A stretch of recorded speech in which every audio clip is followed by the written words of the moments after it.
And this has been mentioned and narrated by nonetheless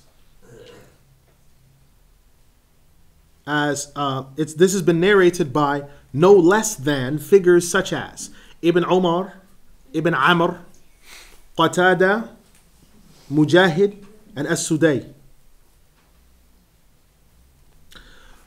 The Prophet Adam alayhi salam saw this when he left from the paradise to come down to earth. And Allah revealed to him that, son, this is to be a house in the earth, and the people in the future shall move around it, just as you see my angels moving around my throne. And you shall see this coming in the future.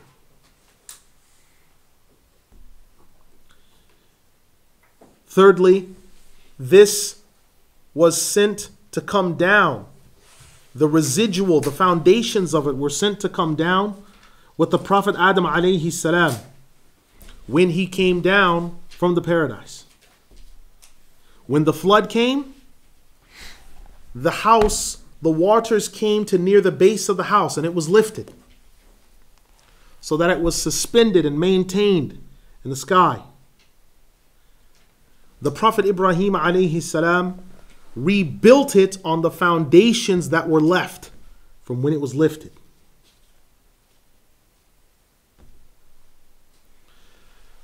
Secondly, we say, this is the first house that was laid down for humanity for the sake of worship. Before that time, people had houses that they worshipped in. They didn't have a place built specifically for worship. This is the statement of Ali ibn Abi Talib radiallahu anh, Al-Hasan, Ata ibn As-Sa'ib, and others. Now this expression, Bekka, why was it referred to as Bekka in this ayah and not Mecca? Well, here is the reason why, and there are three reasons.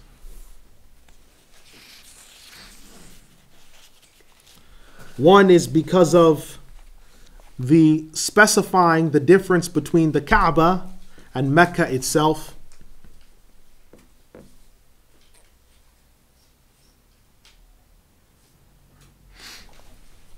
Secondly, it was called Bekka because any of the tyrants that would raise their necks against this sacred house, Allah used to devastate them. And so any tyrant that intended on destroying the house of Allah, Allah laid waste to them, broke their backs, left them weeping. Hence the expression Bekka.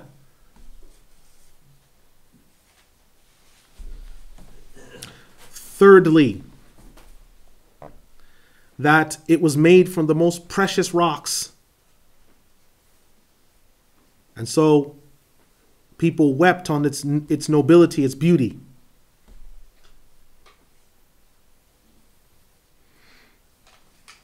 Now here's something you should understand.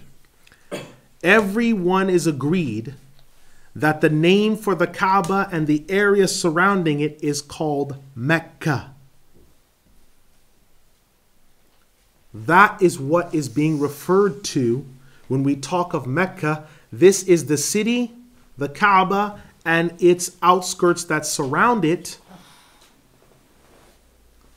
that people converge on from the places of miqat. As far as Bekka, that's referring to four things, which are all related.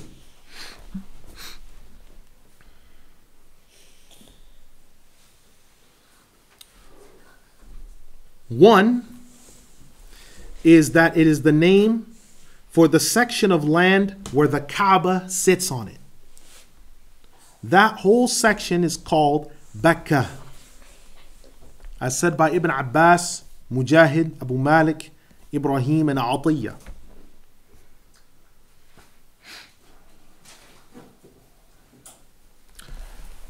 Secondly, the section that one makes tawaf around the Kaaba, that area where the people use, that's called Mecca as well. And Mecca is whatever is behind all of that, as said by Ikrimah.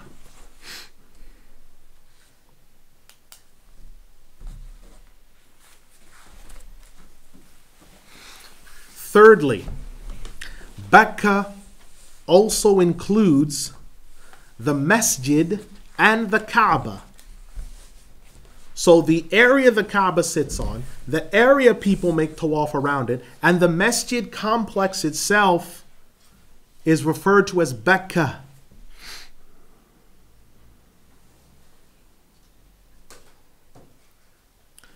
Whereas Mecca is the name for the incomplete haram, the city, all of what is contained therein.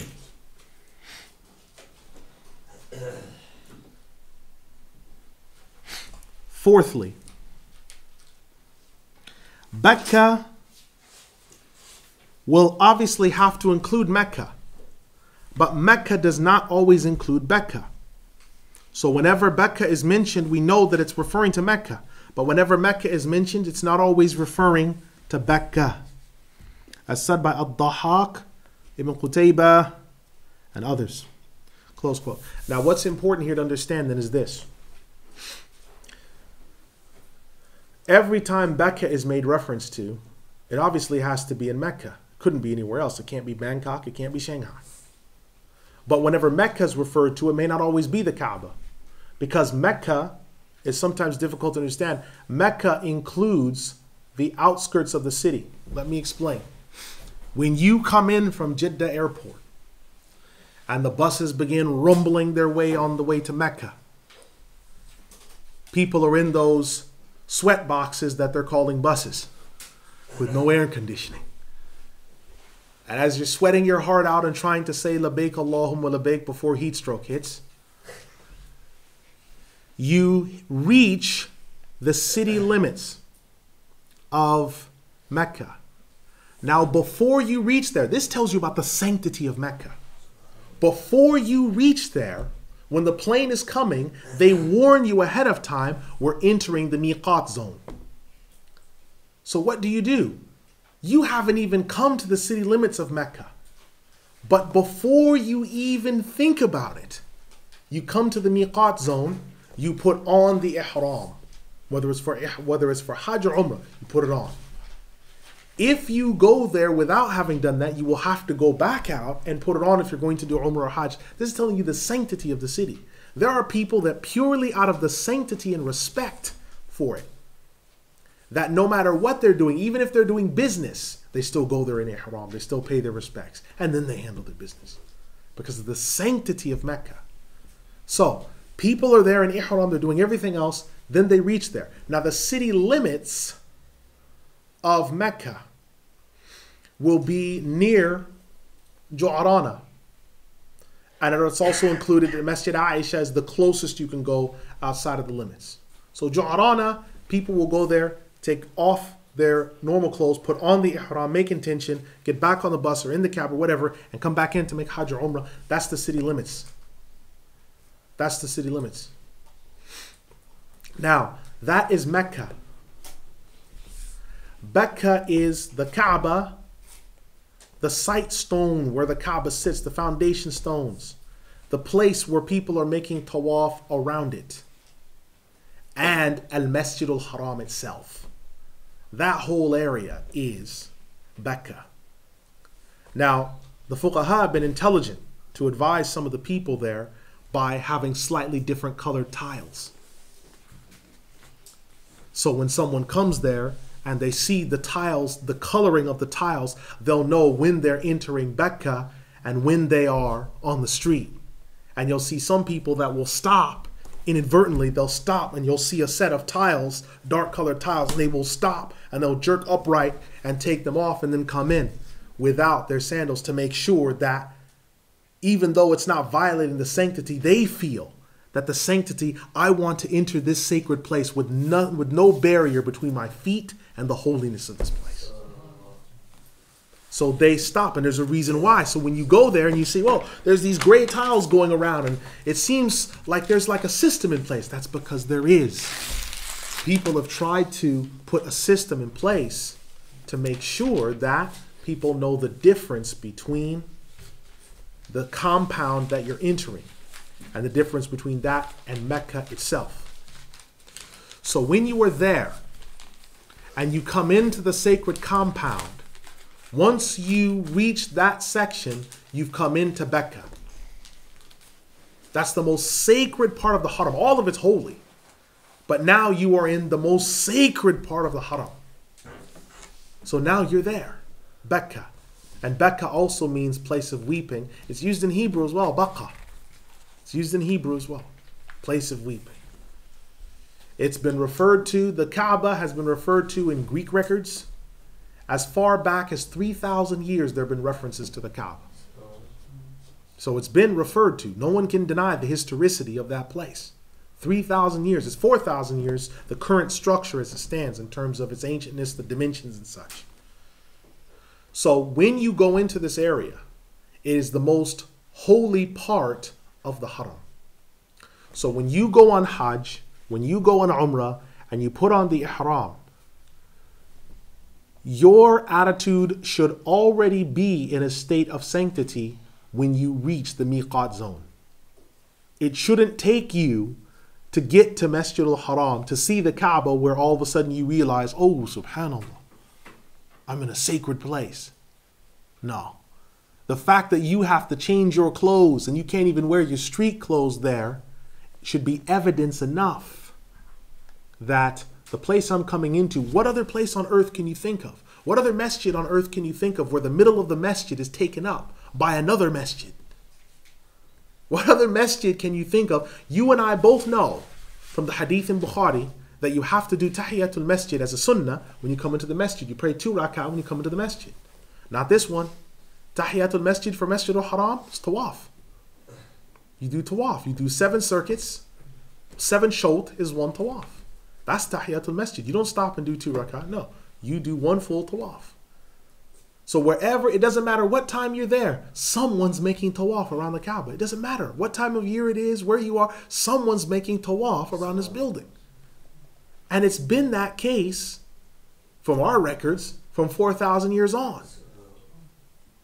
The Prophet Ibrahim alayhi salam and Dhul Qarnayn, the great king at the time, in the time of the Prophet Ibrahim alayhi salam, in the hadith in Bukhari, there were 4 kings who ruled the earth in his time, the whole planet. 2 that were Kafir and 2 that were Muslims. Dhul Qarnayn was one of the Muslim kings. He made Hajj with the Prophet Ibrahim alayhi salam. You must understand, this is the same Al-Masjid al-Haram that has 70 prophets buried under that marble. This is the same Al-Masjid al-Haram where Hajar and Ismail alayhim as-salam are buried in there. This is the same masjid. You must understand the sanctity of this place. So hopefully in understanding that, so when the children of Israel are saying, yes, Jerusalem is holier than the Kaaba, it's better than the Kaaba, the Muslims rightly, what? They said, no, it's not. And Allah subhanahu wa ta'ala sent down this ayah confirming what the Muslims were saying was correct. Now, does this mean that Jerusalem, Bayt al-Maqdis, isn't holy? No, let's get something straight here. Both of those places are holy. Sometimes it's called Madinatul Anbiya, the city of prophets. There's so many prophets buried there. So many prophets. All right, the actual mountain in Sham, Jabal Qasyun, some people say that there's 70,000. Some people mention different numbers of prophets buried in that mountain. A huge amount. The Prophet Dawood alayhi salam laid the foundation stone for what would become Jerusalem and laid the foundation stone for what would later be Masjid al-Aqsa. His son and successor, the Prophet Sulaiman alayhi salam, finished the job. So this is a city that was built by prophets, just like the other city, Mecca, was built by prophets. So we're not talking about because Mecca is better than Jerusalem, that Jerusalem is somehow no good. No. We're talking a level of degrees. We're talking degrees. So the salah in Mecca, the Prophet ﷺ said, is 100,000 prayers each one. The one in Medina, this masjid, is half of that. And then the one in Al-Masjid Al-Aqsa is half of that. So they're all sacred. They're all holy. Never forget that. But it's looking at degrees. And I'll give a final point before moving on. Someone asked him once, Imam Ibn Aqil, great mujaddid, the great alim. They said to him, which is better? Which is better? Is it Medina or Mecca? Which is better? He says, let us define our terms. He said, if you mean the cities themselves, what they contain, Mecca will obviously be better. But if you are including the chamber of the one who was sent as the mercy of all creation, he says, no, this is better than all the what's in the skies and the earth. So you must understand, it's an issue of degrees. The best answer to the question is, in Mecca, you see the taqaddus, the holiness of Allah. In Medina, you see the rahmah of Allah. You've seen it if you've been to Mecca. You've seen how quick things are moving, how hot Mecca is. Everything's moving so quickly. The people seem harsh to an onlooker. Oh, the Meccans are really harsh, they're loud. It seems that way. But that's the holiness of Allah. You go to Medina, that's the rahmah of Allah. The breeze, the weather is almost similar to English weather. The trees are greener, they're not dead. There's more foliage. It even rains a little bit. It gets cold at night. Mecca, it rains. 10 minutes later, sun comes out again. It's like it never did. Right? And out of that environment came so many prophets. So, always balance and look at degrees. Imam Ibn Al-Jawzi rahimahullah, he said, quote, and when Allah says that it was the first place for humanity, that which is at Mecca, Mubarakan, blessed, what this is referring to is that Mecca, in and of itself, all of its environs, is blessed and holy. And a guidance, what is meant by that is the place itself, meaning Mecca and its surrounding areas, itself is a guidance. And it's barakah. Now let's look at the barakah of Mecca. As far as the barakah of Mecca, sins are forgiven in this place. Good deeds are doubled, manifold. And whoever enters Mecca is safe from harm. It is related from Ibn Umar that the Prophet ﷺ said, whoever makes tawaf around the sacred house, he doesn't raise a single foot. He doesn't lower his foot a single time. He doesn't raise his foot a single time. He doesn't lower his foot a single time. Except that for every single step, Allah writes for him a good deed.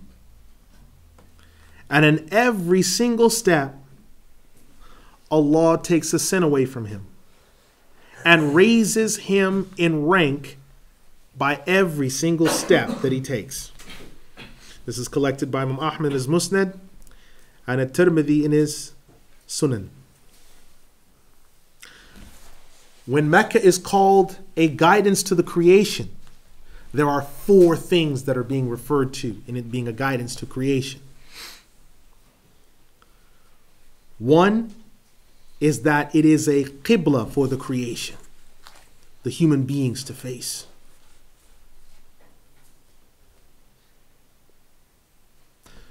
Secondly,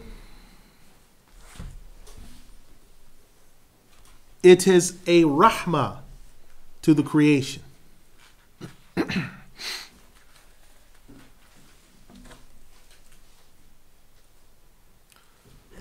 Thirdly, it is a rectification to the creation. Because whoever intends to go there his state is rectified in the sight of his Lord.